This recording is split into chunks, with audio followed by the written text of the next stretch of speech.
And welcome back to the Rundown presents the greatest NFL team ever bracket. We have moved on to the round of 32, the second round, sponsored by Blue Naples Pizza in Kernersville, as well as Body Patterns Fitness and Wellness in Kernersville. In terms of Blue Naples, that's, as y'all know, that's my go-to spot for strombolis, cheesesteaks, subs, wings. Go in, let them know you watch the Rundown, and they'll hook you up. And Body Patterns Fitness and Wellness, online classes going on right now, so definitely go and check them out. Instead of sitting on your couch all day doing nothing, you can go and get a little bit of a workout in at the same time. I want to bring in my panelists for this round. We are in the 49ers region. They are led by the #1 seed in this region, which is the 1989 San Francisco 49ers. Welcoming back to the run from Snowman in the Morning, Brian Snow, and from the four-man rush, Kevin Avery. What's going on, fellas? What's going on, DJ? Good to be back. Look, man, so I went through these brackets and I advanced teams in this bracket from what happened off the first round. Because if y'all know, the first round for the 49ers was done by Aaron Gabriel and Rod Funderburg. So I'm looking through what they did, the nonsense they put together, and like this might be this region is tough. This region is crazy tough. So we're gonna just jump right into it here, and we're gonna start off with our seed actually. It's the 1972 Miami Dolphins taking on the current Super Bowl champion, the 2019 Kansas City Chiefs. Interesting matchup here. You got, Pat Mahomes, the league MVP, throwing balls sideways, backwards, whichever ways, doing all kinds of crazy stuff we never seen before. Sidearm. Spotting teams 28 points in the playoffs, then coming back to win, and then doing it again, and then doing it again. So, I mean, he's something else, man. He might be the first $50 million man in the NFL, taking on the only team to go undefeated through the regular season and win the Super Bowl, the 1972 Miami Dolphins. This team was known for their defense, the no-name defense. You had Earl Morrall at quarterback. You had 2,000-yard rushers in the backfield. This is kind of a tough one. And keep in mind, guys, I should review these rules for those that are just joining us here. The rules for this tournament, we started off with 64 teams, but the way this goes, each person, Brian and Kevin, they'll get about a minute or two to debate which side they would pick to win this matchup. If they both pick two different teams, then I am the tiebreaker vote. If they both pick the same team, my vote doesn't matter, and that team moves on to the round of 16. Keep in mind that the higher seed has the home field advantage, meaning that whoever the higher seed is in the matchup, we are playing this game underneath their rules. So for this situation, this would be played in 1972, where you can still kind of murdering a wide receiver down the field, which might affect this game. So I'm going to select Kevin to go first here. Who would you pick between the 10 seed, the 2019 Kansas City Chiefs, and the 2 seed, the 1972 Miami Dolphins? Yeah. Oh boy, man. Talk about a toss-up, man. I mean, you're right. This is definitely a tough bracket. This is the first one. Oh man, the first match. And we're playing in 1972 rules, so I'm just trying to correlate this here. But at the end of the day, you can't teach speed and athleticism. So for me, I'm gonna go with the 2019 Kansas City Chiefs.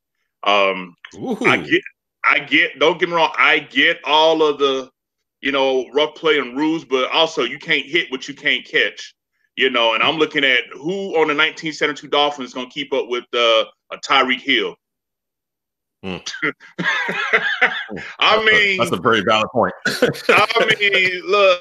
I mean, yeah, if you can, molest them at the line of scrimmage and knock them down, then okay, cool. But if with the athleticism of even if you take the day's athleticism with yesterday's rules, that man getting off the line of scrimmage. The fact that spread offenses, wasn't really a thing back then. So even up under those rules, how many defensive backs are going to keep up with a Sammy Watkins, a Tyreek Hill, kept Travis Kelce at tight end? I mean, the ability to just go 5 wide, yeah, you got some slugs, but you're thinking about the team that played a majority of base defenses a majority of the time back then, because teams wouldn't really, quote, airing it out like that. So for me, give me the 2019 Kansas City Chiefs. on it. I mean, had it been any other team, I probably would have went with the 72 Dolphins with their rules. But when you just talk about just pure speed, athleticism, and the scheme design of this team, even with this rules 40 years ago, I just think that it'll be one of those tight first half, and it'll be like a blowout in the second half type of game. So for me, give me the Chiefs to beat the 72 Dolphins. An interesting pick there. I'm not even gonna say no. I'm gonna go straight to Brian. So Brian, for your selection here, the 10 seed 2019 defending Super Bowl champion Kansas City Chiefs versus the 92 undefeated, still popping champagne Miami Dolphins. Kevin, I hate you right now for your logical argument.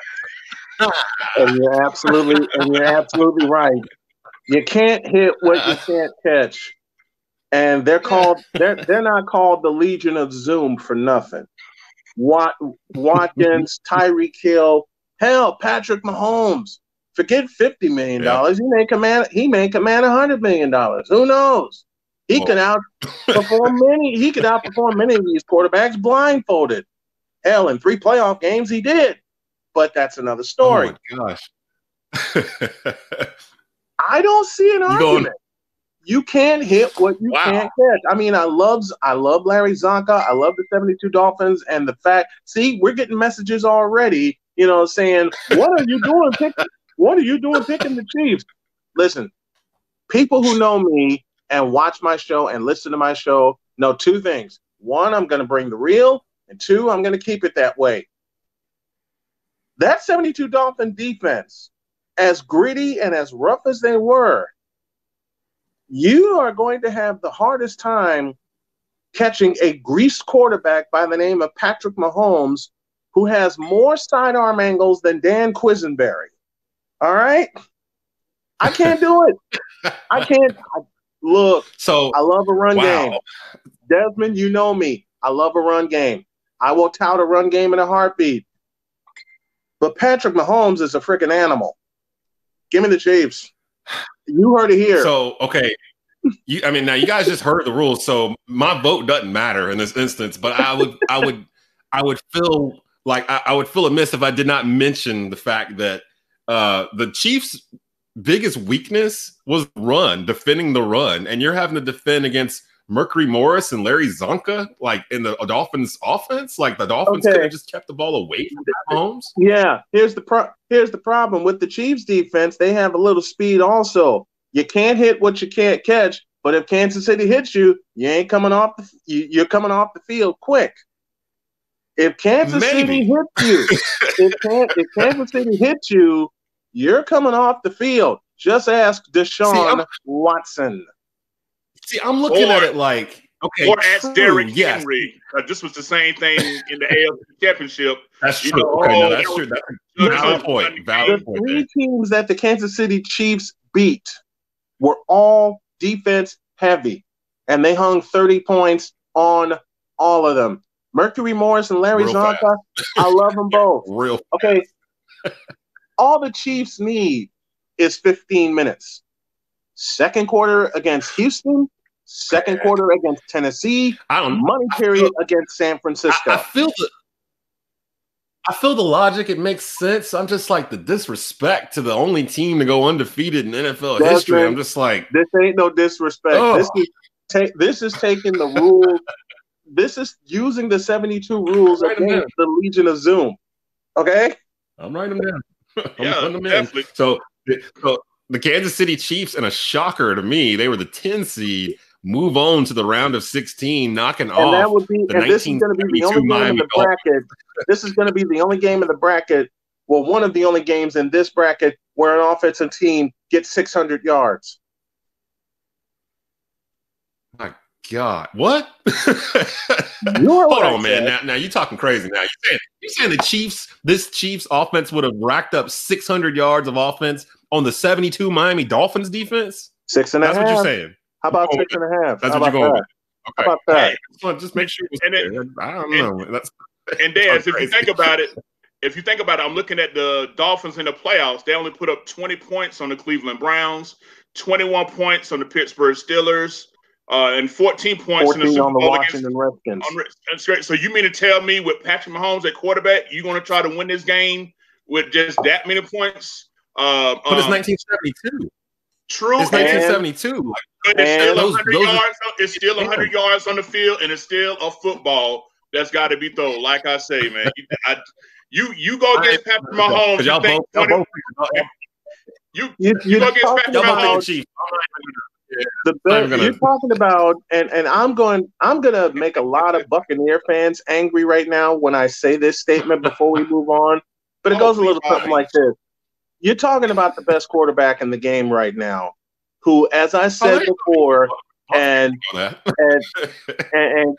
Kevin, listen carefully. He's got more arm angles than a combination of John Smoltz, Dan Quisenberry, and let me think here. You get the idea. Kansas City in a whitewash. I'm done down Pat Mahomes. I've got me and Aaron Gabriel have had this running thing for a year because he's the biggest Chiefs fan I know. And when we were working together at Sports Hub Tried, we'd be sitting in the studio together. And usually what would be happening is the show would be going on and we're in the studio and we're having a whole different conversation. And it's him trying to convince me that Pat Mahomes is the truth. He calls him Project Pat. That's his nickname. Are you convinced now? I guess. I mean, see, I came around at the end of the season.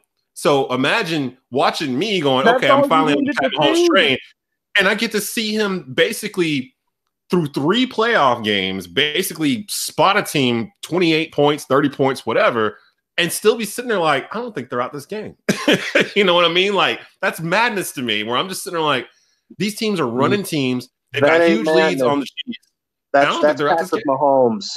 That ain't Mahomes, man. Crazy. That's Patrick Mahomes. Did all that with dislocated kneecap. I mean, I'm all right. I'm done with the Chiefs. I'm just gonna move on because let's move on. They're making the blood boil a little bit. I'm like, man, that ain't even right. That's not right. It is. The 2019 Kansas City Chiefs move on to the round of 16 by defeating the undefeated only team in the Super Bowl era, 1972 Miami Dolphins. So goodbye to the Dolphins. They will not be popping champagne in this tournament. The next matchup here. This is actually a really good one. The 6th seed, the 2003 New England Patriots, 14-2 on the season. They defeated the Jake Delhomme-led Carolina Panthers in Super Bowl 38, taking on the 1996 Green Bay Packers, the 3 seed in this region. They were 13-3, led by Brett Favre at the peak of his powers. He was MVP that year of the league. Green Bay Packers, high-powered offense, great defense. Reggie White's on that defense. Gilbert Brown. If I'm not mistaken, Charles Woodson on that team. Charles Woodson went on that Packers team, wasn't he? Was he? Please get off he my desk. I can't remember. Was that a cat? Was that what it was? Was that a cat? I thought I saw. Never mind. So Brian, I'm gonna start off with you. Okay, I won't need them. I'm gonna start off with you. Who would you pick between these? Who would you pick between the 2003 New England Patriots and the 96 Green Bay Packers? I don't need that long to tell you that it's all about the 1996 Green Bay. It's all about the 1996 Green Bay Packers. And in 2 simple words, Brett Favre, the gunslinger, MVP, who carried his Packers to not 1 but 2 Super Bowls during his MVP reign.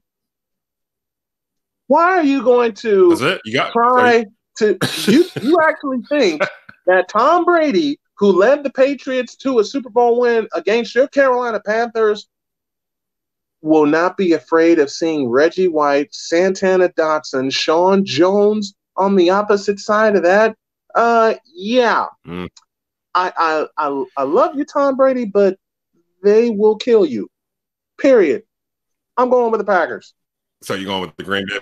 I'm going with the Green Bay Packers. Kev, who would you have between who would you have between the 96 Green Bay Packers and the 2003 New England Patriots, a team that you're both really familiar with, have defeated our Panthers in 03 in the Super Bowl?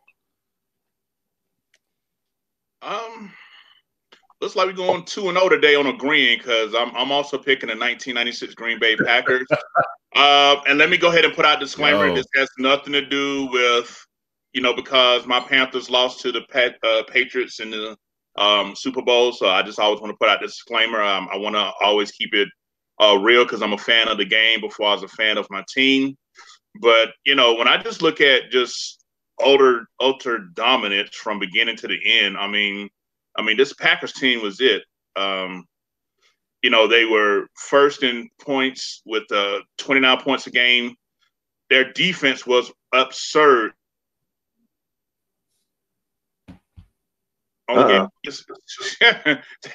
That's up there, you know.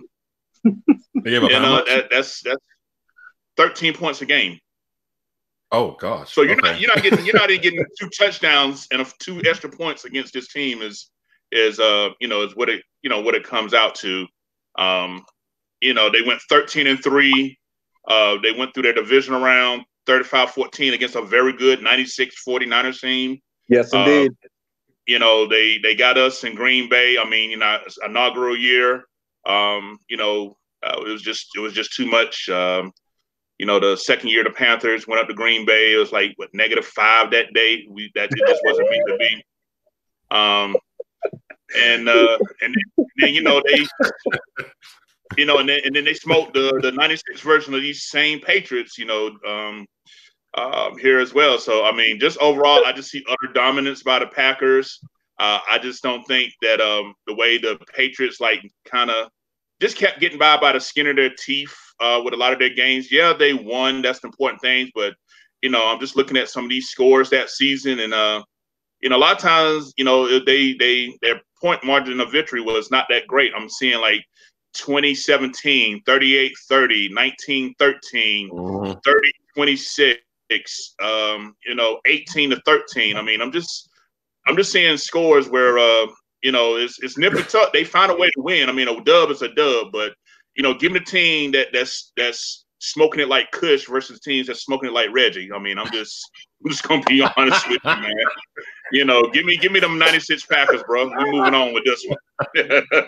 So yet again, my vote does not matter in this situation. Although I like the logic from both of you. I will say the 03 Patriots may be the most annoying good team of all time because of what Kevin just said. They were 14-2, but they weren't really like a dominant team. They just found ways to win. They just won every Sunday, it felt like.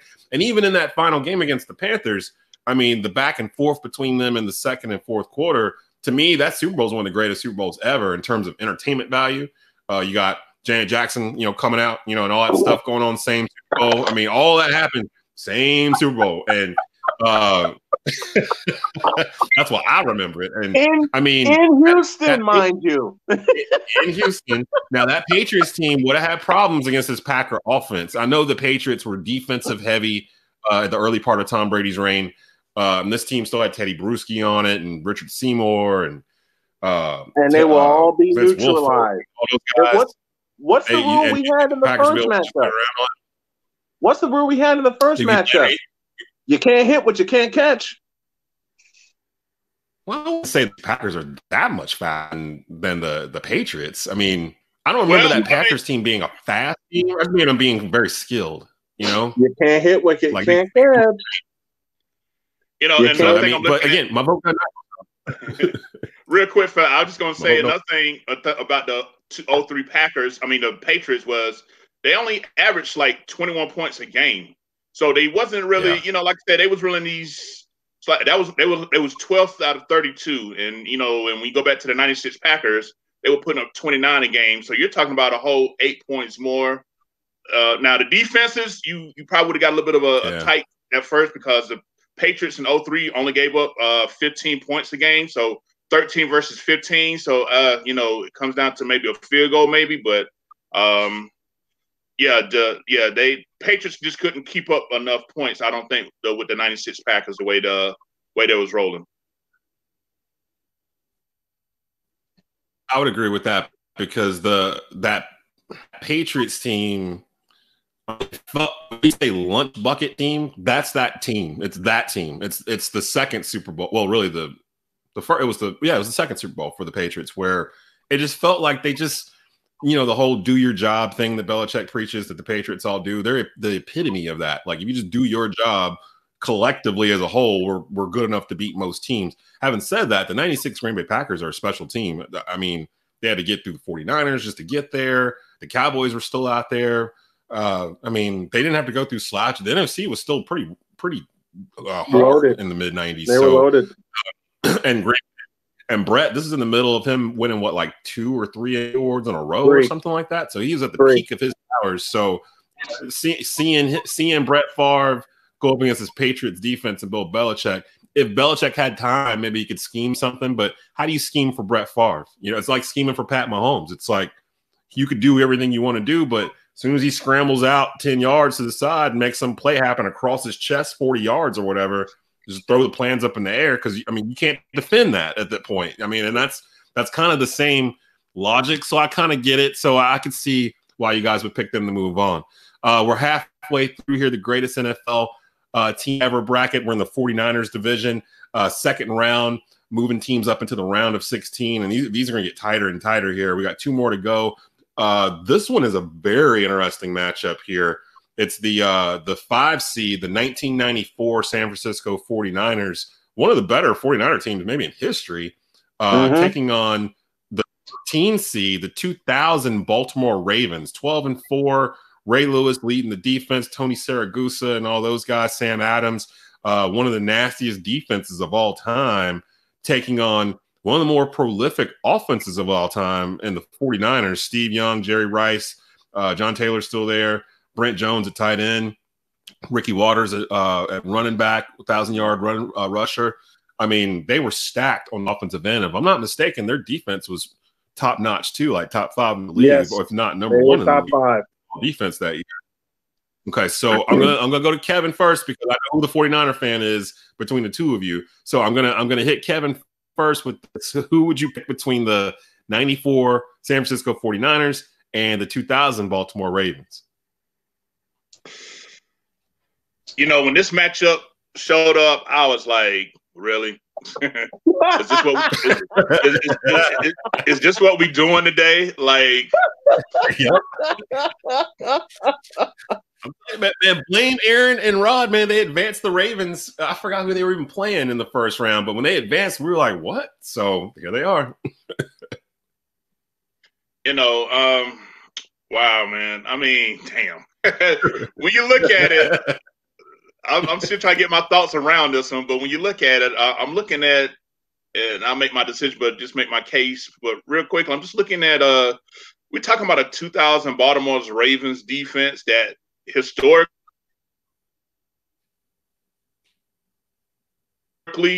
you know, had a lower points against than them in the history of NFL. 10 points a game. That means you get your touchdown, you get your field goal, and you go to hell home. That's it. Y'all remember Players Club when Bernie Mac told James Ford, all you do is spin records. That's it. That's what you do against the Ravens. All you do is get these 10 points, and that's it. You get nothing, Blue. You get nothing. But that's how it is, man. I know they say defense win championships. I get all of that. I mean, Jesus. They, man, I got at least like 5 games where no team scored no points. Now, I will throw a little chink in the armor about this 2000 squad. The opponents they played that year had one of the weakest strength of schedules too. Now, I know you can't control that. I think this was before the league started rotating divisions, if I'm not mistaken. I think that didn't start in 2002 when the NFL aligned. But you know, to be honest, there really was no team on their schedule that really was an offensive juggernaut for them to really face. But so it would be hard pressed to see how they would have done against a 49ers offense that were, I mean, you know, you can make a Hall of Honor, you know, game. You know, when you look at who the 49ers had. I mean, you got You really can. Yes. I mean, seriously, you got Steve Young, you got Jerry Rice, John Taylor, Brent Jones, Ricky Waters. Hey, I ain't gonna lie, you got Christian McCaffrey, daddy's on this team. Easy Ed McCaffrey was on this team. You know that. Wow. and McCaffrey hung with the 49ers. And McCaffrey hung with the 49ers from 89 through that 94 season. So he saw the best of both worlds with and this is unfair. Then he went. All the receivers. Then he went and won 2 rings in Denver. How many won rings 2 rings in San Francisco. He won 2 in San Francisco, I believe, and he won 2 in Denver. Okay, yes, you want to talk about a receiver that was underrated? Wow, yeah. I forgot he was on the 49ers. Right. I'm just scrolling through. So, and then I'm looking at the backfield. I mean, this was back when you still used 21 personnel. You got William Floyd at fullback, Ricky Waters at running back. I mean, I'm a fan of the I formation all day. I forgot about William Floyd. I used to love it. Yeah. Bar none. Yeah. Wait a minute. Wait, hold on. Wait, so are you picking the 49ers or are you picking the Ravens? Like, I'm confused because you gave a lot of love to the Ravens. Yeah. And then you just were like, well, but they're playing against. Well, I told you I was going to make a little plea for both before I make my decision, but and when I look at who the 49ers played that year, just based on strength of schedule, and another thing, the time frame, you want to talk about 6 years. 2000 from 94, so the rules really ain't changed that much between 1994 and the year 2000. So that can really level the playing field. The 49ers that year, they did have a slightly better strength of schedule. But you know what though? I'm gonna break this going on cheap. Give me the 2000 Ravens, man. Give me the best defense of all times for a season. Here, but I think it'll be a low scoring game, but I think it definitely would it would be the Ravens. That defense, I mean, Ray Lewis and Ed McCaffrey. I mean, not Ed McCaffrey, got on my mind, but Ed Reed. Excuse me, I had too many Eds in my brain, but Ed Reed. Ed Reed wasn't even on this team. Ed Reed wasn't on this Ravens team. He was from college. Ed Reed wasn't on the team. I forgot. But give me the let me see, just give me the 2000 Ravens and I'll leave it alone at that. Wow. All right, so this is setting up to be good. Brian Snow, self-professed 49ers fan. This is right in your wheelhouse. 94 San Francisco 49ers taking on the Baltimore Ravens. Kevin, I playfully say, how dare you? I also say very valid arguments, especially with the Ravens. It was very good. And how dynamite that defense was. Strength of schedule be damned. If you're playing the Baltimore Ravens, it's like how'd the line go again? You get your touchdown and your field goal, and then you go to hell home. That's it. But there is no way in hell. And since the higher seed are my beloved 49ers, and we're playing them, this is 1994, so we're playing this at Candlestick Park where the winds go every which way but loose. We're playing in Candlestick Park where Steve Young can throw a ball that looks like a dud and winds up in Jerry Rice's hands 70 yards later. We're playing in Candlestick Park where John Taylor had one of the most underrated careers as a wide receiver he spent his entire career with the 49ers. Ed McCaffrey, Brent Jones, and plus, you want to talk defense? How about Dana Stubblefield? Remember, Charles Haley was gone by that time. Yeah, he was in Dallas. Yeah. He was in Dallas. So they got another number 94, Dana Stubblefield. Lee Woodall was with the team at the time. And I was just watching the 49er game, 94 49er game yesterday. But it's all about that offense. And as much as I love that Raven defense, and as much as I love talking about defense, I hate to disappoint you, Kevin. I hate to disappoint the Raven fans that are probably going to comment on this, and this is all in pure natured fun for us. Folks, I got to do it. I got to go with I got to go with Lefty and the 49ers.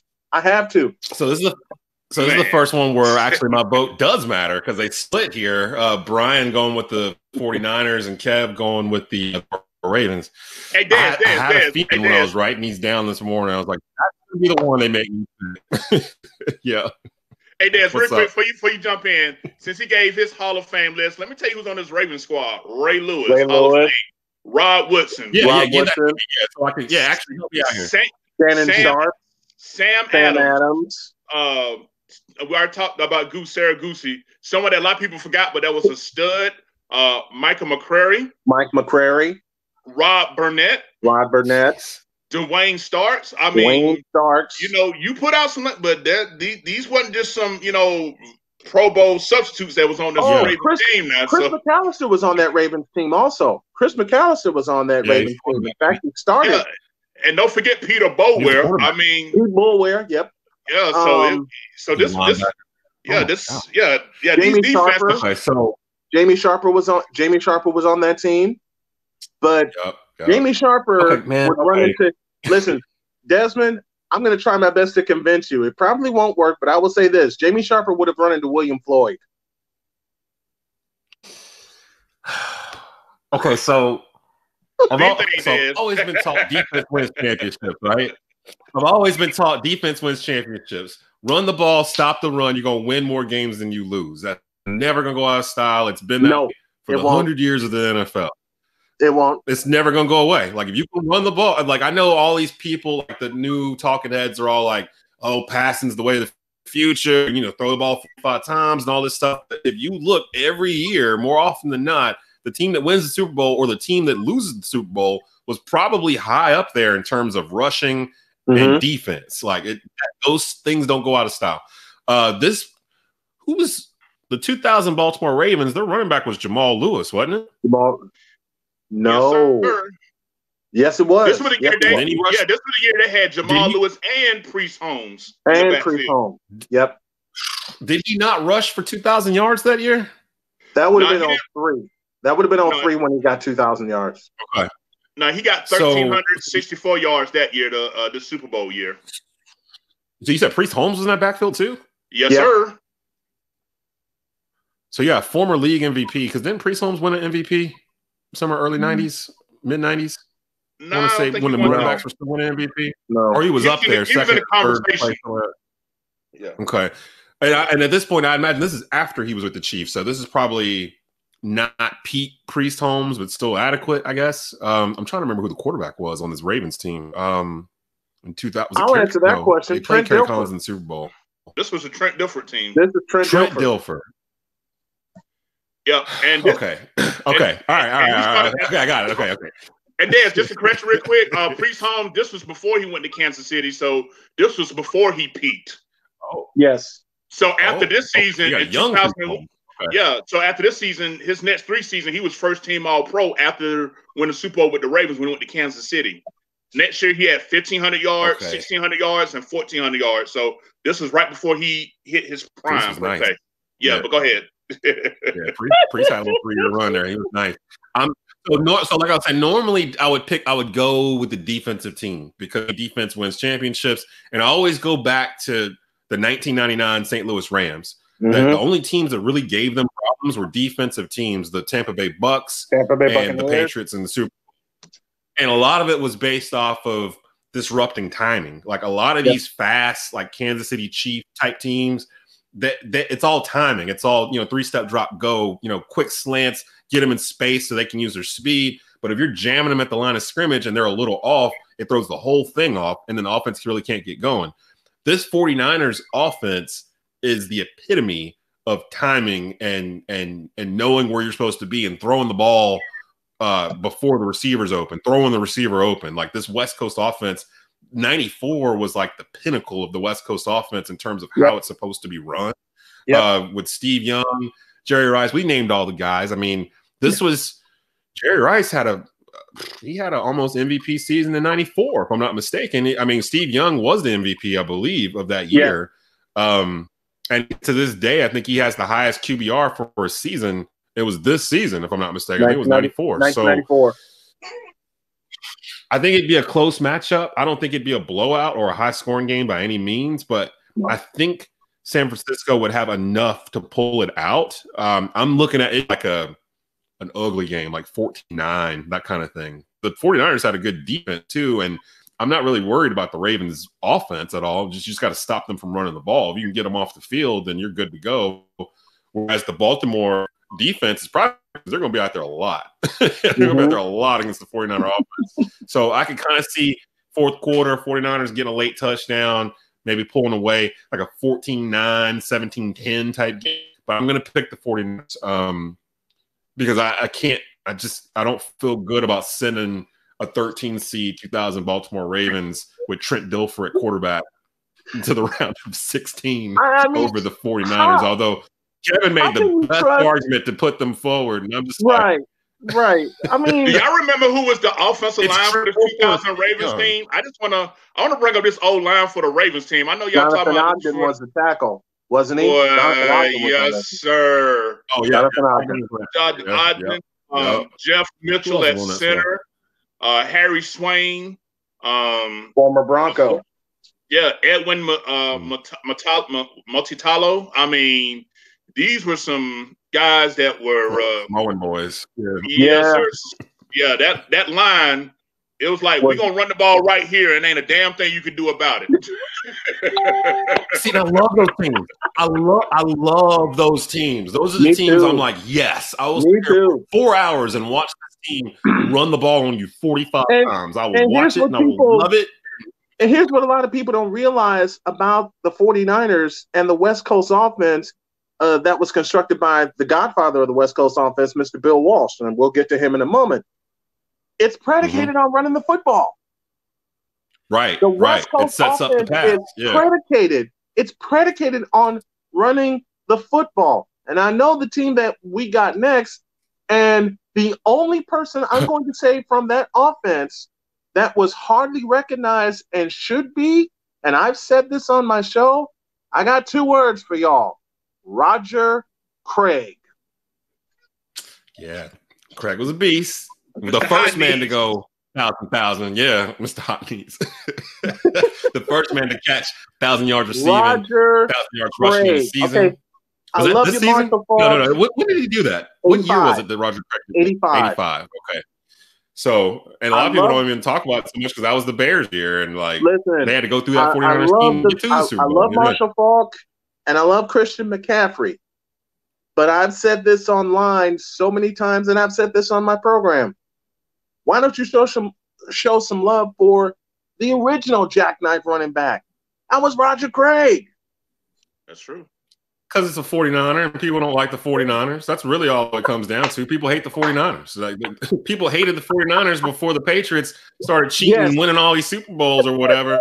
It's the 49ers. Everybody hated the 49ers because they were the ones in the Super Bowl all the time. Right. They had all this talent. They had a smart coach.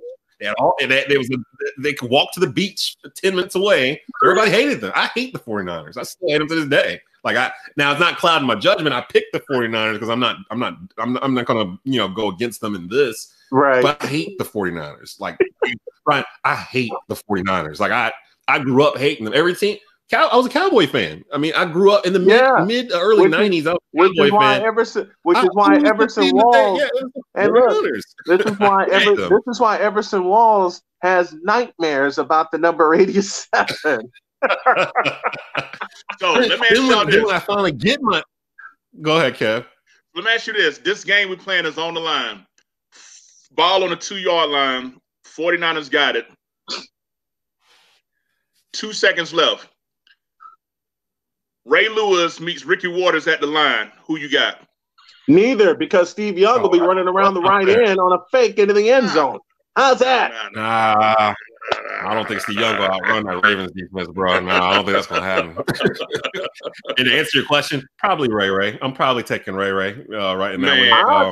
I'll take a chance with Ricky Waters because for one reason. Love me some Ray Lewis. Hey, I'm wearing purple. Okay, does that tell you anything? What?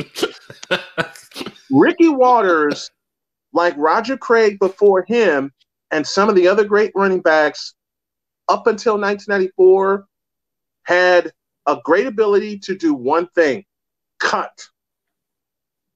Now, they're playing against a 3-4. The old school running backs. Think of all the old school running backs up until 1994. What was their game predicated on? The ability to cut. Today, it's all about speed. Barry Sanders, Walter Payton, Thurman freaking Thomas. Eric Dickerson. All of them. Mentioned Roger Craig already. Listen, there's a running back that had 200 yards in the Super Bowl and never saw the field again because of his ability to cut. Timmy Smith. When let me tell you about that ability Love to cut, Timmy. though. Let me tell you about that ability to Love cut, Timmy though. Smith. When you got Sarah Goose and Sam Adams keeping Ray Lewis clean, them cuts don't mean nothing, bro. Can't hit what you can't catch. That's what I mean. Can't hit what you can't catch. How many times you seen Ray Lewis juke It's the at same. the line of scrimmage? Ray Lewis can catch a lot of things. Ray Lewis has disrupted. Lewis can Listen, catch a lot. Kevin, to your argument. If there's one man that had to be out, go catch that guy. I'm not gonna send Ray Lewis. Yep. And look, Kevin, to your argument, and it's so true. How many offenses has Ray Lewis disrupted in 17 years? In the word of Dexter, all of them. Yes. Hey. Oh man, so they're gonna move on. So I picked the 49ers, so they're gonna move on, beating the Baltimore Ravens. But it would be an ugly game. It would be an ugly game. Yeah, first one to 17 wins. I think the defenses would do it. To get 17, Yep. how about the first one to? I think it would. First one to 15. I think the 49ers would jump out on them early, and I don't think the Ravens are set up to come back. So I think that's what it would be. And it would be a defensive slugfest. Yeah, it would be a defense. And the 49ers had a good defense, but they're going to move on. So the 94 49ers moving on here. And then our final matchup here in the 49ers region, the number one seed in the region, the 1989 San Francisco 49ers, 14-2 on the year. They were back-to-back Super Bowl champions. This is the second of the repeat. Mm-hmm. Basically, almost the same team that's in the bracket we just did in 94, except it's Joe Montana at quarterback instead of Steve Young, and Roger Craig is at the lead back instead of Ricky Waters. Taking on the 2015 Carolina Panthers. They did not win the Super Bowl, but they damn well should have picked a bad day to have a bad day.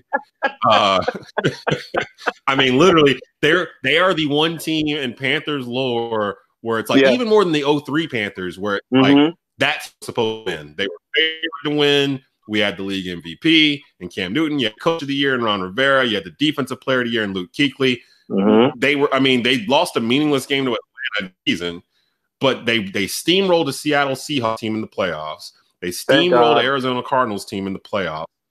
Got to the Super Bowl and just ran into Von Miller and got whacked. It wasn't no whack. The game was 16-10 with 4 minutes. It was 16-10 with 4 minutes left. Come on, I'm not saying in terms of score. I'm not. No. When I say they got whacked, I'm not saying in terms of score. No, it was competitive all the way through. Interesting. I'm going to start. But the Panthers, but the Panthers got whacked up here after that fumble touchdown. It just seemed like, look at that game. Really what it was? If you ask a Panther fan what really happened, the play that all the Panther fans, if they don't talk about, if they're not a Cam hater and they're not talking about him not falling on the fumble or whatever, that didn't even decide the game. To me, the thing that set the tone for that Super Bowl was them ruling that Jericho Cotchery didn't catch that football. Because the very next play was a strip sack of Cam and everything started snowballing after that.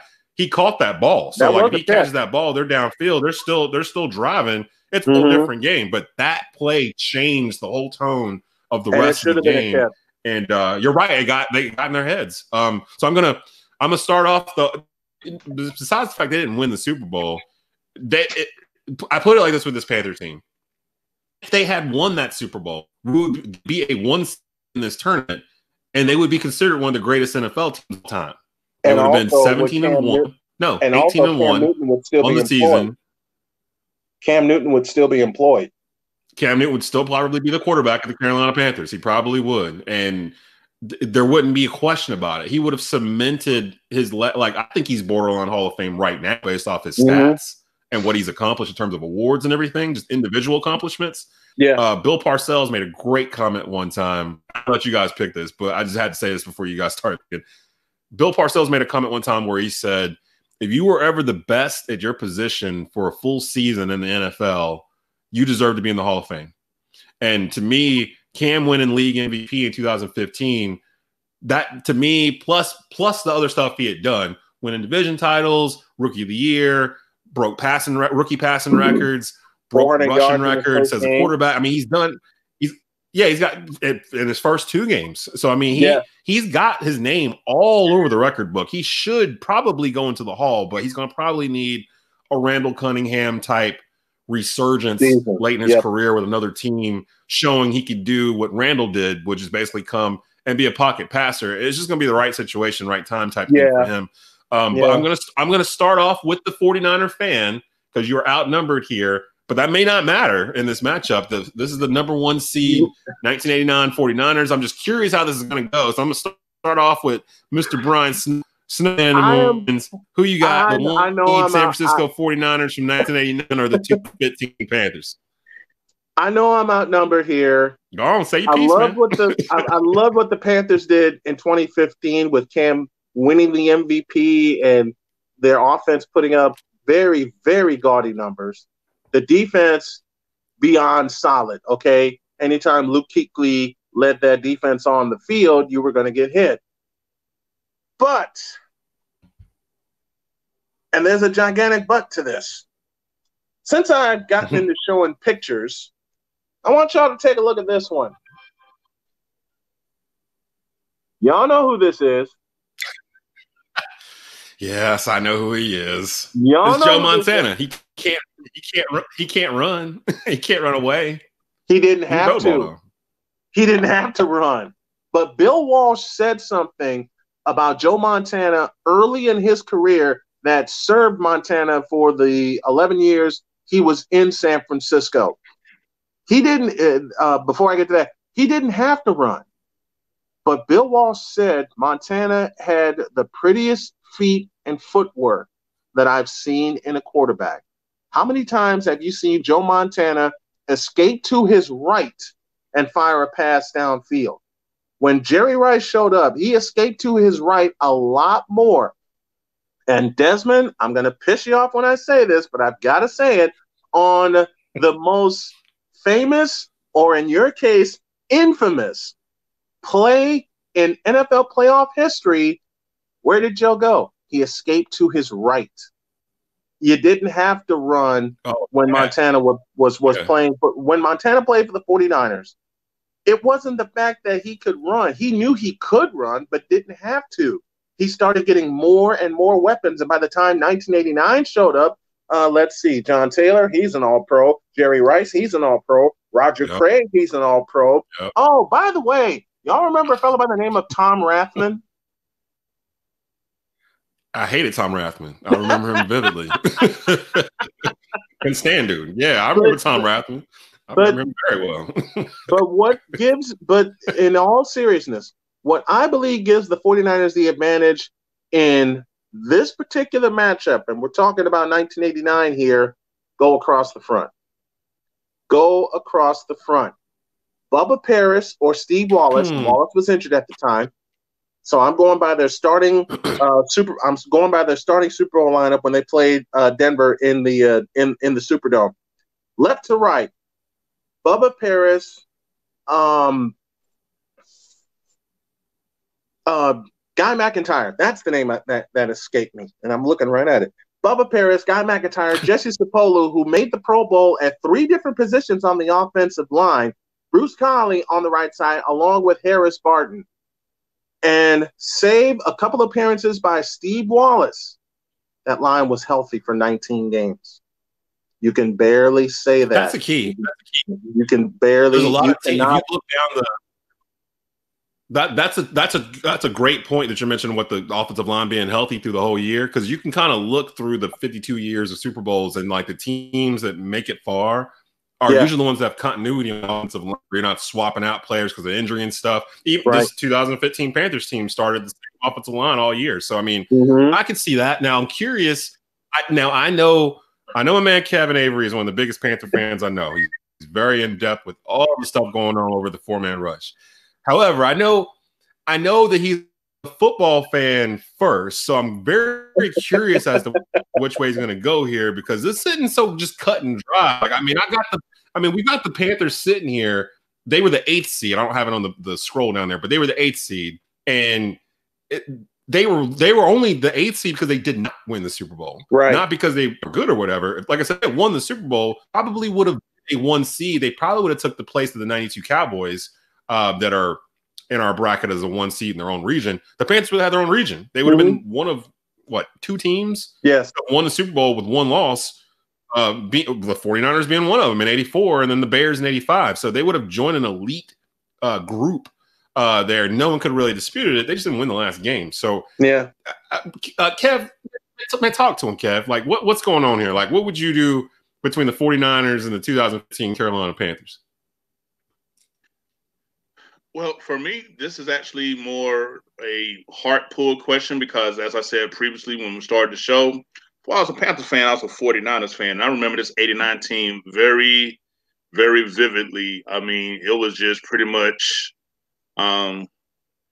it almost took the fun out of the game on Sundays because you pretty much know who was going to win. You just had to kind of, and I'm speaking as a 10-year-old. I'm speaking as I was when I was 10 years old because 89, I was born in 79, so I was 10 years old when this team did its thing. But what can you do? Here's what I see about this team, But here's the thing: when I look back at their schedule, though, and I'm looking at the scores, just like the 03 Patriots team, this 49ers team is very similar. They won they had a few beatdowns, but they had way more nip and tuck games that year as well. I'm just looking at the game. The Indianapolis Colts, 30-24. Tampa Bay Bucks, 2016. 2016. They lost, one of their regular season losses was to the Rams, 13-12. They beat the New Orleans Saints team, but it was 24-20. 24-20. And that Ram loss was in San Francisco. And if I'm right, Kevin, I think take that back. This was 1989. Both losses that the 49ers suffered, oddly enough, were at Candlestick Park. Yeah, they lost at home to the Rams, and they lost at home to the Green Bay Packers. Again, 21-17. As well. So who the hell was the quarterback of the Green Bay Packers in 1989? Don Majkowski. Don Majkowski. The Magic Man. Yep. Jeez. Right. And it's so sad that an injury cut his career short. Well, we wouldn't have Brett, but go ahead, Kev. I mean, you feel like you're working towards a point here. I don't know where you're going in terms of which way you're leaning because because like I said, I'm actually like reliving my childhood as I'm watching this because I can remember watching, a lot of these games, as they happened. And I'm just, and I'm looking at it here and I'm just thinking like, wow, okay, we're playing under 1989 rules because this is the number 1 seed overall. So I'm just looking at them. When they got to the playoffs, they just went in straight beast mode. I mean, 41-13 against the Vikings. They went 30-3 against the Rams. They said, all right, that 13-12 ain't gonna happen this time. Watch this. Nope. And then and then they just bent the Broncos over and like Ice Cube say, no Vaseline, in that game. Them straight NWA style that game, I mean, 55-10. Come on, bro. 55-10. Before Jordan had his 55 against the Knicks. Yeah, that's a little embarrassing. The 49ers were laying a double nickel with the Broncos. You know what's funny? I'll tell you a funny story. My cousin who was I was in Chicago at the time. My cousin was living out of state. He called. My mom gave me the phone. My cousin said, do you believe the Broncos had a chance? I wanted to say hell no, but my mother was standing right there and my father was standing behind me, so I couldn't do it. And I said, nope, there's no way the 49ers are going to lose to the Broncos. And he said, why? I said, well, look at them. And after the destruction happened, I get a package. My mom gets a package. On the back of the envelope, my cousin writes, and I quote, 55-10. Are you kidding me? Day later, we called him back. Day later, we called him. Mom hands me the phone, and all I said was, did you look at him?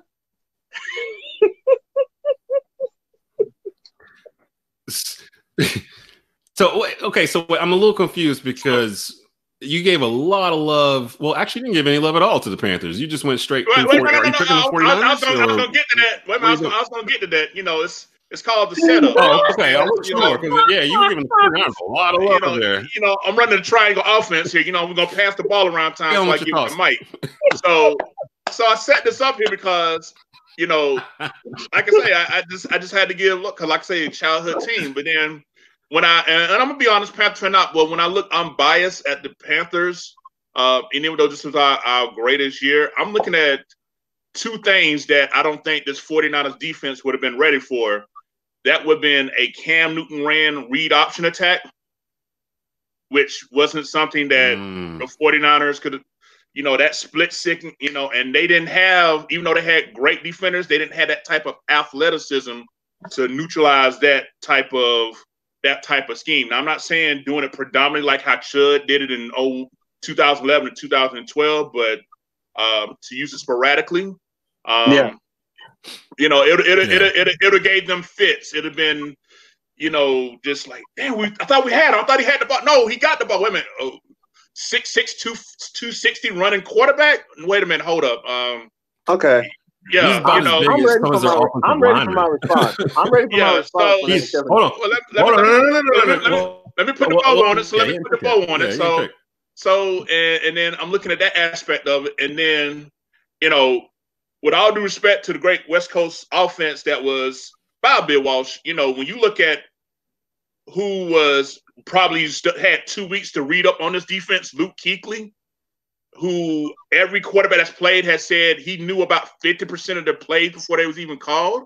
And this was a time before there was any, quote, spread offense. Yep. You know, you're pretty much telling Luke Kuechly, you know, we just going to keep it CBS, ABC, and NBC on you for a whole. Oh, really? Oh, we just going to keep it just about the same. Okay, all right, cool. Good luck with that. I mean, so when you think about, you know, the athleticism of Cam Newton on offense, when you think about I'm just looking at the mental aspect, how Luke Kuechly would have been. I just really think that this would have been a well-contested game decided in the fourth quarter, but I think the Panthers would have won this game by 10, you know, due to the fact that, you know, we would have bust butt on a read option play with Cam.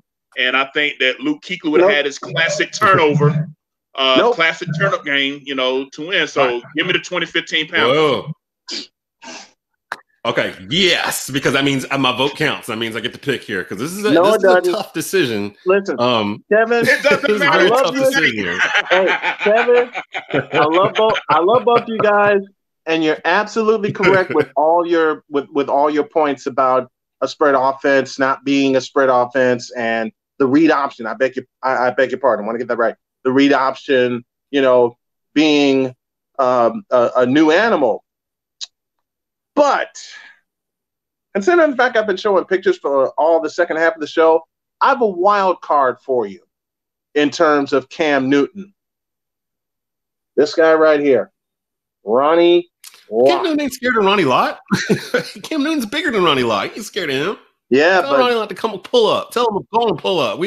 Okay. And most of the time, I got Ronnie Lott did that too. I got to retort to that too because run me, Kev. Who was it that the Panthers beat in the divisional round playoff at Bank of America Stadium? Who was that they beat? It was the Legion of Boom and the Seattle Seahawks that had two Ronnie Lotts running around and Cam Chancellor, the damn cyborg, jumping over offensive lines trying to block the punt. What is with you in the Seattle Supersonics? Cam Chancellor, Richard Sherman.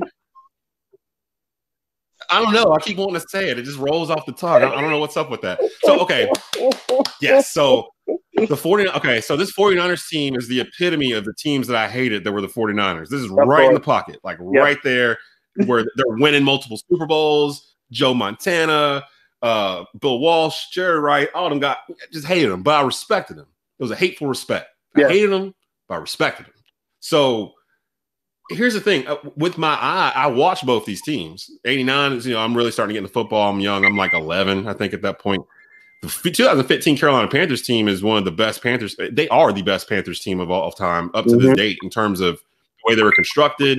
They didn't even have their number one receiver. They had Kelvin Benjamin's out, so it's like to do what they did when you look at what Cam had around him, this is one of those situations where it's like, can the 89 49ers stop Cam Newton?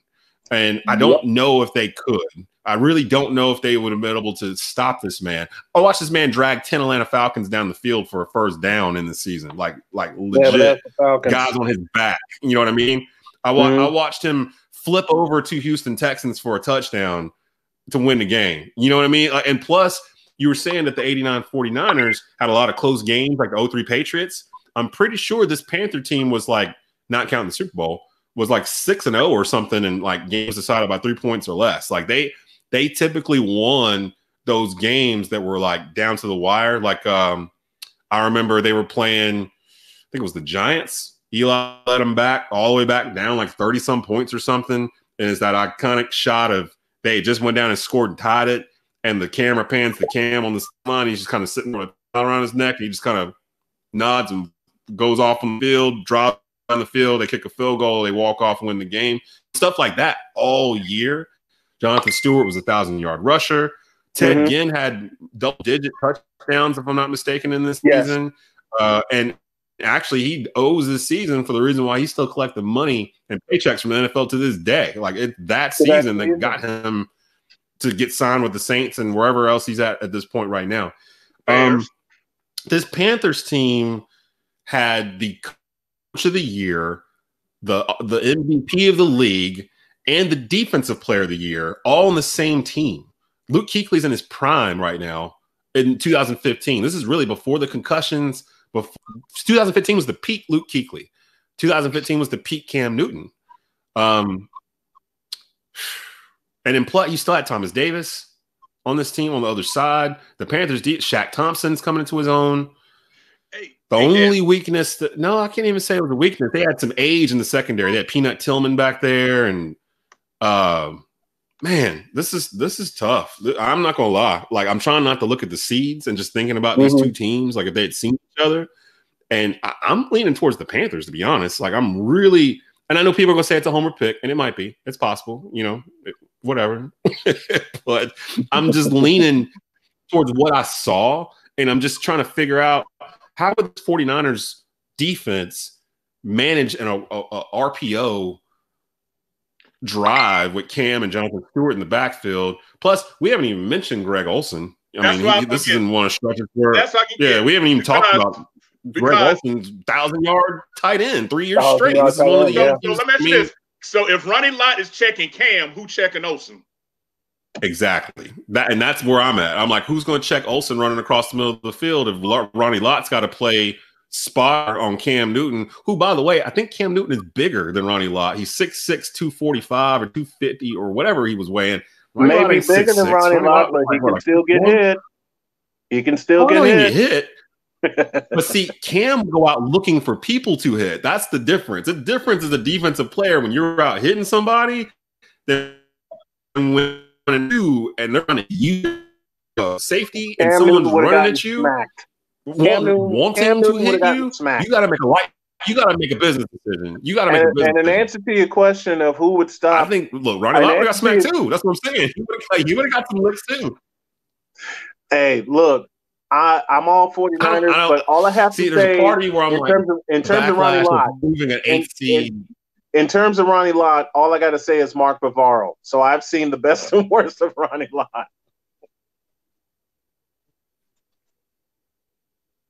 And that, man, I wouldn't put Mark Bavaro in the same category as Greg Olsen. I would. Mark Bavaro was like an offensive lineman running out there running routes. Mark Bavaro was carrying people before Greg Olsen was born. Try again. Greg Olsen was a better route runner by far than Mark Bavaro. Yeah, but Bavaro was faster. Like I said, Mark Bavaro was like an offensive lineman basically back in the 80s. I mean, in terms of size, he pretty much was the sixth offensive lineman. That's why he kept carrying people down. Who were the cornerbacks on this 89 49ers team?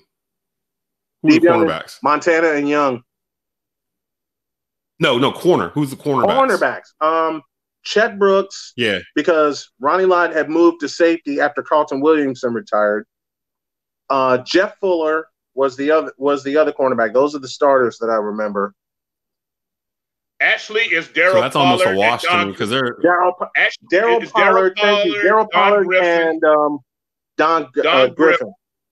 Yeah, and Chet Brooks and Ronnie Lott were your safeties. Yeah. So that against the Panthers return or receiving core of Ted Ginn, Greg Olson at tight end. Again's old. Jericho Cotchery. Well, not in 2015. 2015, he had like 10 touchdowns. I mean, he was out. He wasn't. The thing then was people were complaining about him dropping open passes. I do remember that he would be wide open 40 yards down the field, and his hands were made out of brick, and like he would miss. But then every once in a while, he'd catch that bad boy and he'd score a 70-yard touchdown. So you had to respect the threat. Jericho Cotchery was a perfect chain mover. Who were the other wide receivers on that Panther team? Billy Brown. I want to say Devin Funchess. Devin Funchess was on that team. Funchess was a rookie. Billy Brown, underrated wide receiver that season. Yeah, Funchess that was his rookie season, and then of course, like I said, Kelvin Benjamin was the number one, but got hurt preseason. He wasn't really on this roster. Really, are you writing I think it down comes down. Are you writing down the upset or not? That team was known for running the ball, whether it was Jonathan Stewart or whether it was Cam Newton. I don't know. Actually, I do know. I think I'm leaning towards the Panthers just because adding up everything that we've said, and if the Panthers don't lose that last game of the year, and it's not like they got blown out either. They kind of gave the game to Denver. They had turnovers. Denver didn't have 200 yards of offense in that Super Bowl. If they had won that game, Carolina would have gone down as that defensive performance would have been the greatest of all time in the Super Bowl. Yes, it was. Denver had a total of 178 yards total, which had they won, would have been the best ever defense performance in a Super Bowl. But that would never get talked about, See what I'm saying? Because Mike Tolbert. That'll never happen again. Let's not forget, Mike Tolbert didn't wear no gloves the whole season. He decided to wear gloves in the Super Bowl. I have 2 fumbles. Really? Yep. You gonna change up what's Cam been with working? The strip fumble. And that's the thing. People only remember with that Super Bowl is like, well, Cam should have jumped on the ball. I don't really hold that against him. I mean, you can't. It's easy to say what you would do sitting on your living room couch when there's like 4 300-pound defensive tackles around your ankles trying to dive at a football. It's easy for you to be like, well, I would have dove on the ball. Why didn't Cam Newton dive on the ball? He's scared, blah, blah, blah. I'm like, how are you going to call Cam Newton scared when we've been watching this dude for like the past 4 years prior throw his body into linebackers and defensive linemen and look for secondary people to actually hit? Cam Newton doesn't slide. He didn't slide really until after that season. And then the following year in 2016 when Denver tried to kill him on national TV on that opening week. But I'm adding up Cam Newton's best year in MVP, 45 touchdowns, 10 interceptions. Luke Kuechly, Defensive Player of the Year, just own it, over 100 tackles. Ron Rivera, Coach of the Year. They had the number 1 offense league. I want to say a top 10 defense. I think they scored 100+ points in this season, if I'm not mistaken. With the Panthers, I really am going with the Panthers. Now, and we never mentioned Josh Norman. What happened is, I don't know what happened next, because I was going to say, if there was a 49er team I'd be worried about. Josh Norman was up for Defensive Player of the Year that year, too. That was his peak. And he turned into a national star, off of this season. Like, he became like that traditional talk a lot, do a lot cornerback on the field. Now, I will say the one team that I would have said that was a 49er team that would have gave this Panthers team trouble is the team they're next, which is the 1994 4. So, we'll find out about that. But I'm moving the Panthers on. They're moving on, man. So the first 1 seed falls in the second round. And unfortunately, it's Brian Snow's 1989 San Francisco 49ers to the Carolina Panthers of 2015. Saying it with a smile. Saying it with a smile. Yeah. You still got a couple left. I think the 84 49ers are still floating around somewhere. 84 still floating around. And 94 still in here. So, I mean, yeah, you got a couple. Are the 92 Cowboys the number 1 overall seed? I believe they are. No, the 85 Bears are the overall number 1. Yeah. The 92 Cowboys are the weakest 1 seed that we have. Then we need to get them. Then that region needs to be done next so we can knock them out. It came down to the 92 Cowboys and who I had selected, the 1991 Washington Redskins. I thought they should be the 1 seed. Should have been the Redskins. They ended up being they were one of the most dominant teams ever, and picked by many lists as the greatest team of NFL history. They're in here as a 2 seed floating around. They're like the highest 2 seed. So there you go. We got our winners for second round in the 49ers region. Moving on to the round of 16. We got the 1996 Green Bay Packers, the 1994 San Francisco 49ers, the Kansas City Chiefs in an upset, taking out the 1972 Miami Dolphins, and the 2015 Carolina Panthers against the 1989 49ers. So the 1 seed and the 2 seed both fell in this round. So it's wild at this point. So definitely find us on YouTube under Sports Carolina Monthly. Sports Carolina is one word, monthly. Subscribe to the channel so you don't miss a single episode of the greatest NFL team ever bracket. We've got 3 more regions to get through the second round. Want to thank my man Brian Snowman in the mornings, Monday through Friday. If I'm not mistaken, it's 9 a.m. to 12 p.m. Correct, Brian? Yep. Okay, so and that's at snowmaninthemorning.com. Snowmaninthemorning.com. Yes. So definitely check him out for daily sports news through the week online. And then my man Kevin Avery from the 4-Man Rush. If you want detailed analysis, game film, interviews, and more for the Carolina Panther fans out there, definitely check out the 4-Man Rush online. I am Desmond Johnson. I apparently am all over the place right now, so you can find me wherever. I'm not even going to go through the list of stuff that I got going on right now. So definitely just check us out. Go hit up sportscarolinamonthly.com for all the content. We usually aggregate it there at the end anyway. But we'll be back with another episode of the greatest NFL team ever next week. Hey there, this is Rod Funderburk, and you've been watching an episode of The Rundown with Desmond Johnson. In order to watch more episodes of The Rundown with Desmond Johnson, please subscribe to Sports Carolina Monthly's YouTube channel.